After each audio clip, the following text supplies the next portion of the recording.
7 March 2025 ରାତିରେ 24 ବର୍ଷର ଗୋଟେ ପିଲା, ତାର ନାଁ ଥିଲା ପ୍ରଦୀପ। ସେ ଧୁମଧାମରେ ବରାତି ନେଇକରି 25 କିଲୋମିଟର ଦୂର ଥିବା ଗାଁକେ ଯାଇସି। ଇନ ତାର ବାହା ଶିବାନୀ ନାଁର ଗୋଟେ ଟୁକିଲ ସାଙ୍ଗେ ହେବାର ଥିଲା। ଆଉ ଟୁକିର ବୟସ ହୋଇଥିଲା 22 ବର୍ଷ। ଇନ ପ୍ରଦୀପ ଆଉ ଶିବାନୀ ବହୁତ ଖୁସି ଥିଲେ। ବାହାଘର ବହୁତ ଧୁମଧାମରେ ହୋଇଯାଇସି। ଆଉ 8 ମାର୍ଚ୍ଚ 2025 ସକାଳେ ପ୍ରଦୀପ ନିଜର ନୂଆ କନ୍ୟା ଶିବାନୀକେ ନେଇକରି ନିଜର ଘରକେ ଆସି ଯାଇସି। ସକାଳେ ସବୁ କିଛି ଭଲ ଚାଲିଥିଲା। ସବୁ ରୀତିନୀତି ଭଲସେ ପାଳନ କରାଗଲା। ଆଉ ପ୍ରଦୀପ ଆଉ ଶିବାନୀ ବି ବହୁତ ଖୁସି ଥିଲେ। ଦେଖୁ ଦେଖୁ ସନ୍ଧ୍ୟା ହୋଇଯାଇସି। ଆଉ 9 ତାରିଖରେ ବିହାଘର ରିସେପସନ ହେବାର ଥିଲା। ଆଉ ତାର ଲାଗି ସଜାସୁଜି ଚାଲିଥିଲା। ରାତିର 8 ବଜାରେ ପୂଜାପୁଜି ହେସି। ଆଉ 11 ବଜାରେ ପ୍ରଦୀପ ଆଉ ଶିବାନୀକେ ତାଙ୍କର ରୁମକେ ପଠେଇ ଦେସନ୍। ଇନ ପ୍ରଦୀପ ଆଉ ଶିବାନୀର ଫାଷ୍ଟ ନାଇଟ୍ ଆରମ୍ଭ ହୋଇଯାଇସି। ଦୁଇ ଲୋକ ରୁମକେ ଯାଇସନ୍।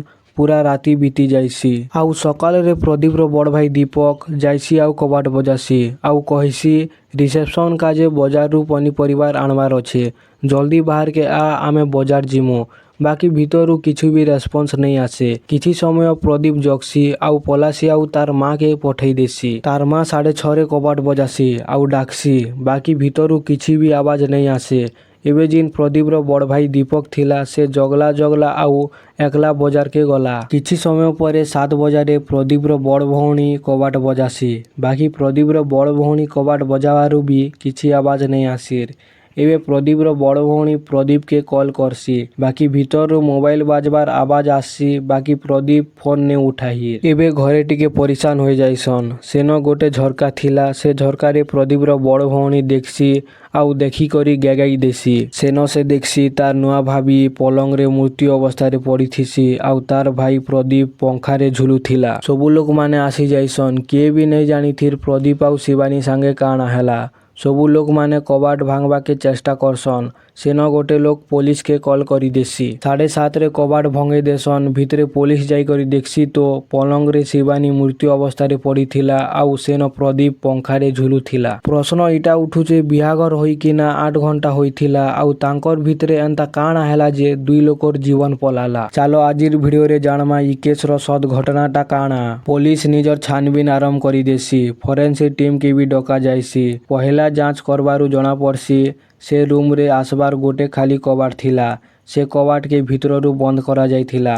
ଆଉ ସେଟାକେ ଲୋକମାନେ ମିଶିକରି ଭଙ୍ଗାଇଥିଲେ। ଇ ଦୁଇ ଲୋକର ହତ୍ୟା ପଛରେ କିନ୍ ବାହାର ଲୋକ ତ ସାମିଲ ନେଇ ଥିର, ଇଟା କ୍ଲିୟର ଜଣା ପଡୁଥିଲା। ଦୁଇ ଲୋକର ବଡିକେ ପୋଷ୍ଟମର୍ଟମ କାଜେ ପଠେଇ ଦେସନ୍। ଆଉ 3 ବଜାରେ ପୋଷ୍ଟମର୍ଟମର ରିପୋର୍ଟ ଆସି ଯାଇସି। ପୋଷ୍ଟମର୍ଟମର ରିପୋର୍ଟରେ ଖୁଲାସା ହେସି ଶିବାନୀର ହତ୍ୟା ଟଣ୍ଟି ଚିପିକିନା କରାଯାଇଛେ। ଜିନ୍ ବେଲେ ଟଣ୍ଟି ଚିପା ଯାଉଥିଲା ସେବେଲେ ଶିବାନୀ ବଞ୍ଚବାର ଚେଷ୍ଟା କରୁଥିଲା। ଇନ କ୍ଲିୟର ହୋଇଯାଇଥିଲା ପ୍ରଦୀପ ଏକା ଟଣ୍ଟି ଚିପିକିନା ଶିବାନୀର ହତ୍ୟା କରିଛେ। ଶିବାନୀର ହତ୍ୟା 3 ବଜା ଭିତରେ ହୋଇଥିଲା। ଆଉ ପ୍ରଦୀପର ହତ୍ୟା 3:45 ବାଟେ ହୋଇଥିଲା। ବେଲେ ଶିବାନୀକେ ହତ୍ୟା କରବା ପରେ ପ୍ରଦୀପ 40-45 ମିନିଟ ବଞ୍ଚିଥିଲା। ତାପରେ ସେ ପଙ୍ଖାରେ ଝୁଲି କରି ନିଜର ଜୀବନ ଦେଇଦେଲା। ଇନ ପ୍ରଶ୍ନ ଉଠୁଛେ ଯେ ପ୍ରଦୀପ ଏନ୍ତା କ୍ୟାଁ କାଜେ କଲା। ପୋଲିସ ପ୍ରଦୀପର ମୋବାଇଲକେ ଯାଞ୍ଚ କାଜେ ପଠେଇ ଦେସି। ଇନ ପୋଲିସର ପାଖରେ ପ୍ରଥମ ସୁରାଗ ମିଲସି। ଯେତେବେଲେ 8 ତାରିଖର ରାତିରେ ଦୁଇ ଲୋକ ନିଜ ରୁମକେ 11 ବଜା ଭିତରେ ଯାଇଥିଲେ। ଇନ ଗୋଟେ ଘଣ୍ଟା ଆଗରୁ 10 ବଜା ଭିତରେ ପ୍ରଦୀପର ମୋବାଇଲରେ ଗୋଟେ ମେସେଜ ଆସିଥିଲା। ସେନ ଲେଖା ଯାଇଥିଲା ତମେ ଏନ୍ତା କ୍ୟାଁ କାଜେ କଲ,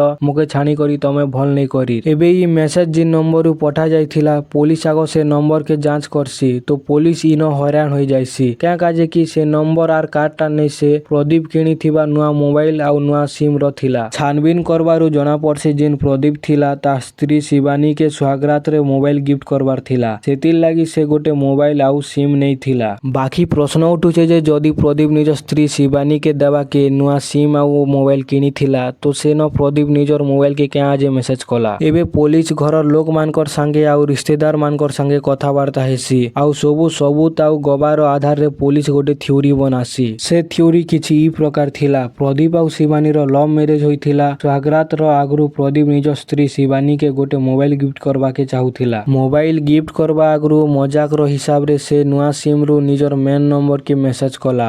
ଆଉ ସେନ ସେ ଲେଖିଥିଲା ତମେ କେନ୍ତା ଅଛ, ମୁକେ ଛାଣି କରି ଭଲ ନେଇ କଲ।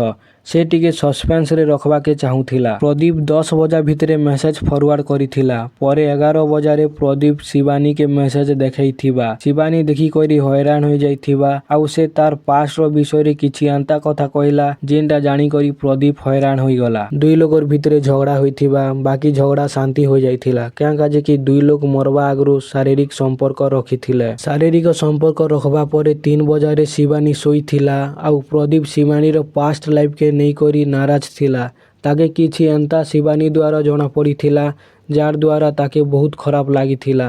सेतिर लागी से टंटी चिपिकिना शिवानी रो जीवन नहीं गला। शिवानी रो हत्या करवा परे 40-45 मिनिट पते से भाबुथिला घर लोग के काना कहबी रिश्तेदार मान के काना कहबी बोली करी आउ निजे पंखा रे झुली करी निजर जीवन देई देला। पुलिस सबु सबूत आउ गवार आधार रे ई थ्योरी रखला जेनटा कि सेंता का होइथिबा बागी लागुचे।